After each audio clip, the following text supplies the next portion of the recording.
बात करते हैं 3 पोस्ट कोड पे जो पब्लिक सर्विस कमीशन है वो क्या करने वाला है। देखिए, एक तो कल एचआरटीसी का कंडक्टर का एग्जाम है जिसमें जो 360 पोस्टें हैं और टोटल जो एप्लीकेंट हैं वो 43,075 बताए थे, शायद हमने कल उतने ही हैं। तो ये तो कल एग्जाम हो जाएगा और इस एग्जाम में नेगेटिव मार्किंग भी है। ये बात जो पब्लिक सर्विस कमीशन के सेक्रेटरी हैं डीके रतन जी, उन्होंने बताई थी। लेकिन उन्होंने एक और बात कही कि जो हमारे पास राज्य सरकार से 3 पोस्ट कोड और आए हैं, 4 आए थे, इसमें से एक होल्ड हुआ है ओटीए का, जिसको सीबीटी के जरिए अब लिया जाना है। वो हो सकता है टीसीएस के जरिए लिया जाए, राज्य चयन आयोग ये प्रयोग करने वाला है।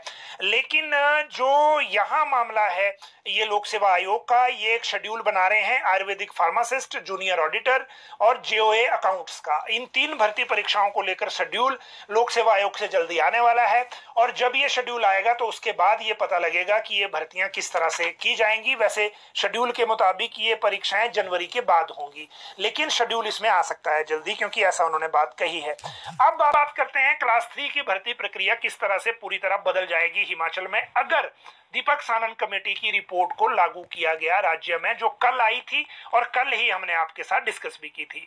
देखिए, दीपक सानन कमेटी का सबसे बड़ा जो फैसला है उसमें आपको समझने की जरूरत यह है कि सबसे बड़ा फैसला यह है दीपक सानन कमेटी का कि राज्य चयन आयोग जो पहले सबऑर्डिनेट सिलेक्शन कमीशन होता था, बाद में वो कर्मचारी चयन आयोग हो गया, अब उसका नाम राज्य चयन आयोग कर दिया गया है। हालांकि अभी पूरी तरह से फंक्शनल नहीं है, उसमें चेयरमैन नहीं है, चीफ एडमिनिस्ट्रेटिव ऑफिसर और एडमिनिस्ट्रेटिव ऑफिसर लगाया गया है, लेकिन चेयरमैन अभी उसमें नियुक्त नहीं है, मेंबर भी नहीं है और उसके रूल्स ऑफ बिजनेस भी नहीं बने हैं, तो वो अभी फंक्शनल नहीं है। लेकिन वो जब बन जाएगा तो उनको भर्तियां कैसे करनी है। देखिए, इससे पहले जो कर्मचारी चयन आयोग था, कर्मचारी चयन आयोग एक साल में लगभग 100 भर्ती परीक्षाएं करता था। वो ज्यादा इसलिए होती थी कई भर्ती परीक्षाओं में 3 पद होते थे, कईयों में 4, कईयों में 1, कईयों में 10, कईयों में ज्यादा भी होते थे, लेकिन वो होता था पोस्ट के हिसाब से, पद के हिसाब से।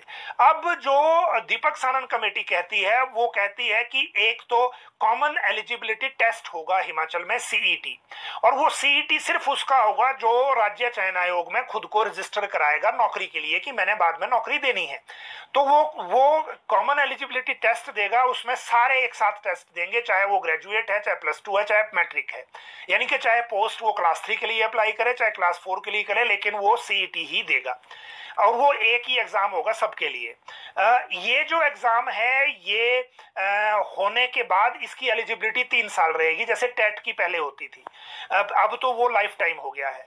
तो ये इसके बाद जिसने 3 साल की एलिजिबिलिटी ले ली, उसके बाद उसके बाद अगली जो परीक्षा है वो होगी नियुक्ति के लिए, और जो नियुक्ति के लिए परीक्षा होगी उसमें जो परीक्षा है वो पद के हिसाब से नहीं होगी, यानी कि पोस्ट कोड के हिसाब से नहीं होगी, वो होगी जो शैक्षणिक योग्यता है उसके। मान लीजिए किसी पद की ट्रैफिक इंस्पेक्टर की जो शैक्षणिक योग्यता है वो ग्रेजुएशन है फॉर एग्जांपल, तो जो ग्रेजुएशन वाले जितने भी परीक्षाएं हैं वो एक ही परीक्षा होगी जिसमें ग्रेजुएशन एलिजिबिलिटी होगी, दूसरी परीक्षा है जिसमें +2 एलिजिबिलिटी होगी, और तीसरी परीक्षा है जिसमें मैट्रिक एलिजिबिलिटी होगी। हालांकि कमेटी ने ये कहा है, दीपक सानन कमेटी ने, कि मैट्रिक की एलिजिबिलिटी को अब हटा देना चाहिए और +2 को ही रखना चाहिए सारी परीक्षाओं के लिए।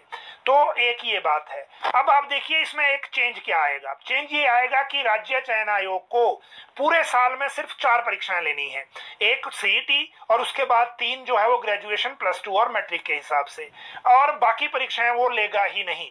जब इन 3 परीक्षाओं जो +2 और वो ग्रेजुएशन और 10th की है, उसी की मेरिट से जिनको अपनी अपनी एलिजिबिलिटी के हिसाब से पद जिन्होंने रिक्वेजिशन भेजी होगी उनको जो है वो अभ्यर्थी मिल जाएंगे और उनकी नियुक्ति फिर उस तरह से हो जाएगी।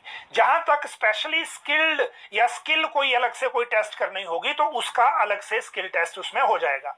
अब 2 चीजें इसमें काम की हैं। पहली ये कि अगर इस सिफारिश को राज्य सरकार को या राज्य चयन आयोग को लागू करना हो तो उनको क्या नया करना होगा। सबसे बड़ी बात जो कमेटी की रिपोर्ट कहती है कि जो आरएनपी रूल इन्होंने स्क्रीन किए 388 आरएनपी रूल, इनमें से इन्होंने बताया कि 242 जो भर्ती नियम थे वो यूनिक थे, मतलब इनको दूसरे से मर्ज नहीं किया जा सकता। तो इसीलिए 242 भर्ती नियमों के लिए अगर उन्होंने जो इसी तरह से भर्ती करनी है कि ग्रेजुएशन +2 और वो एक साथ ही होगी, तो जो प्रेजेंटली जितने भी भर्ती नियम डिपार्टमेंट्स के हैं कम से कम इन 242 भर्ती नियमों को बदलना होगा। और भर्ती नियम क्योंकि कैबिनेट बदलती है और आरएनपी रूल में अगर बदलाव है तो वो कैबिनेट ने करना है, और इसीलिए ये प्रोसेस अभी बहुत लंबा है। मतलब पहले भर्ती नियम बदलने होंगे, भर्ती नियम बदलने के बाद राज्य चयन आयोग को फंक्शनल करना होगा, उसके रूल्स ऑफ बिजनेस बनाने होंगे, उसके बाद ये भर्ती प्रक्रिया आगे चलेगी। उसमें रिस्क इसलिए है क्योंकि जिस तरह से अभी राज्य चयन आयोग का फॉर्मेट है चीफ एडमिनिस्ट्रेटिव ऑफिसर का, और उनको अगर हम बोलेंगे कि आप पायलट प्रोजेक्ट के आधार पर ओटीए की भर्ती, ऑपरेशन थिएटर असिस्टेंट की भर्ती टीसीएस से करवा के देखो, जिसमें 1800 के आसपास आवेदक हैं, और अगर ये भर्ती कितना क्या एक्सपीरियंस रहता है ऑनलाइन सीबीटी करने का, वो हमने देखना है, वो हमने सीखना है, और उसके बाद बाकी है। तो पायलट प्रोजेक्ट तक तो ठीक है, लेकिन बाकी भर्तियां भी अगर चीफ एडमिनिस्ट्रेटिव ऑफिसर से ही करवाने लगेंगे और फाइल पर टीसीएस या सीडेक की सिलेक्शन जो है वो सिर्फ रिकमेंडेशन से करने लगेंगे, तो फिर सवाल उठेंगे कि एक ही एजेंसी क्यों। और इसीलिए रूल्स ऑफ बिजनेस होना जरूरी है। रूल्स ऑफ बिजनेस के आधार पे भर्ती होनी चाहिए। जिन अधिकारियों को आप बिना रूल्स ऑफ बिजनेस के भर्तियां देंगे वो डरेंगे। कल को सरकार बदलने के बाद इंक्वायरियां खुलती हैं, पेपर लीक का कोई मामला आ गया मान लो जी ऑनलाइन में भी, क्योंकि ऑनलाइन में भी हेराफेरी हो जाती है, हरियाणा में हुई है सीईटी में, तो अगर इस तरह से कोई आ जाती है बात, तो जो ऑफिसर लगाए गए हैं उन पे बात आएगी और इस तरह से वो काम करने से डरेंगे। पहले राज्य चयन आयोग का फॉर्मेट क्लियर करना पड़ेगा रूल्स ऑफ बिजनेस के हिसाब से, और दूसरा राज्य सरकार को अपने भर्ती नियम बदलने पड़ेंगे दीपक सानन कमेटी की रिकमेंडेशन के हिसाब से।